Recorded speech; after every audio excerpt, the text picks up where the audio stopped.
اللہ تبارک و تعالیٰ نے حضرت امام حسین رضی اللہ تعالیٰ عنہ کو بہت سی صفات سے نوازا تھا۔ آپ اسوہ حسنہ سے متصف تھے۔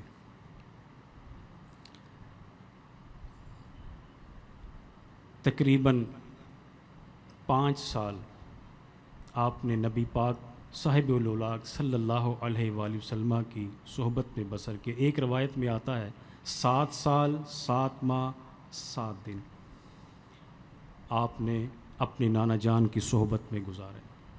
تقریباً 6 سال اپنی والدہ ماجدہ کی صحبت میں بسر کیے۔ 36 سال اپنے والد گرامی جناب شیر خدا رضی اللہ تعالیٰ عنہ کی صحبت میں گزارے، اور 1 سال اپنے بڑے بھائی جناب حسن رضی اللہ تعالیٰ عنہ کی صحبت میں بسر کی۔ تو ان لوگوں کی صحبت کی تاثیر کا اثر آپ کی ذات پاک میں ظاہراً نظر آتا تھا۔ آپ بچپن میں دیکھا کرتے تھے حضور علیہ الصلوۃ والسلام رات کو اٹھ کر اللہ کی عبادت میں مشغول ہو جاتے، ساری رات قیام کرتے، آپ کے مبارک پاؤں سوج جاتے۔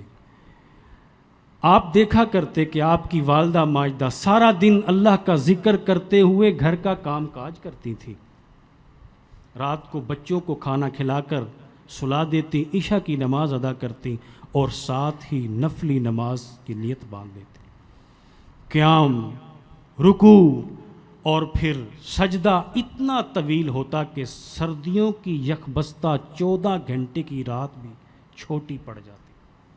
آپ کا سجدہ ختم نہ ہوتا، رات ختم ہو جاتی، اور آپ بارگاہ رب العزت میں عرض کرتی، مالک تیری یہ بندی اپنا سجدہ مکمل نہیں کر سکی، تیری رات ختم ہو گئی، پاک پروردگار ایسی طویل راتیں عطا فرما کہ تیری یہ بندی دل کھول کر تیری عبادت کر سکے۔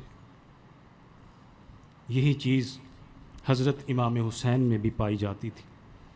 جب لوگ عشاء کی نماز پڑھ کے سو جاتے تھے تو آپ مصلی پر آ جاتے، ساری رات عبادت میں بسر کرتے، قیام کی حالت میں آپ کی آنکھوں سے اشک جاری ہوتے، جسم پر کپ کپی طاری ہوتی رب کے خوف سے، اور ساری رات اللہ کی عبادت میں بسر کر دیتے۔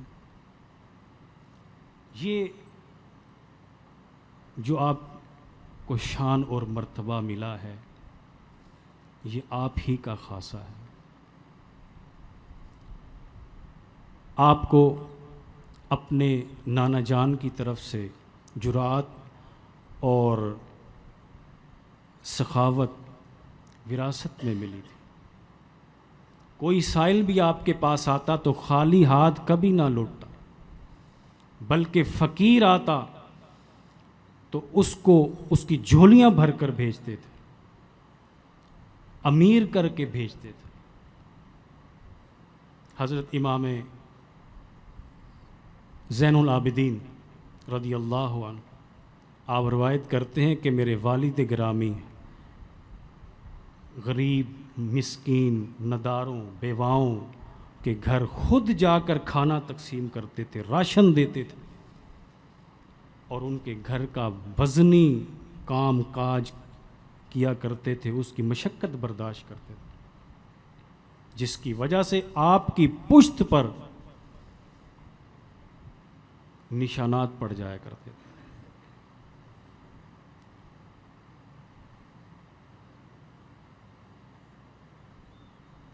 اللہ تبارک و تعالیٰ نے آپ پر جو کرم نوازیاں عطا فرمائیں، ہم ان کے صدقے سے دعا کرتے ہیں، مالک ہمارے گناہوں کو بخش دے اور اس امت کو حضرت امام حسین کے نقش قدم پر چلا دے، ہمیں حقیقی معنوں میں حسینی بنا دے۔ نہیں تو ہمارے کام ایسے نہیں ہیں، ہم کہتے ہیں ہم حسینی ہیں لیکن ہم کام یزیدیوں کے کرتے ہیں۔ دیکھ لیجئے معاشرے کے اندر جتنی برائیاں نظر آتی ہیں، کیا جو یہ لوگ برائیاں کرتے ہیں یہ حضرت امام حسین رضی اللہ تعالیٰ عنہ کی تعلیمات سے واقف نہیں ہے؟ کیا انہیں پتہ نہیں کہ آقا حسین کی تعلیمات کیا ہیں اور یزید کے کرتوت کیا ہیں؟ ہم کس کے نقش قدم پر چل رہے ہیں؟ ہم کس کے ماننے والے ہیں؟ لیکن کام کس کے کر رہے ہیں؟ کس کو راضی کر رہے ہیں؟ ہر سال یہ ماہ مقدس آتا ہے، ہر سال یہ واقعہ ایسے تازہ ہو جاتا ہے جیسے آج ہی یہ واقعہ رونما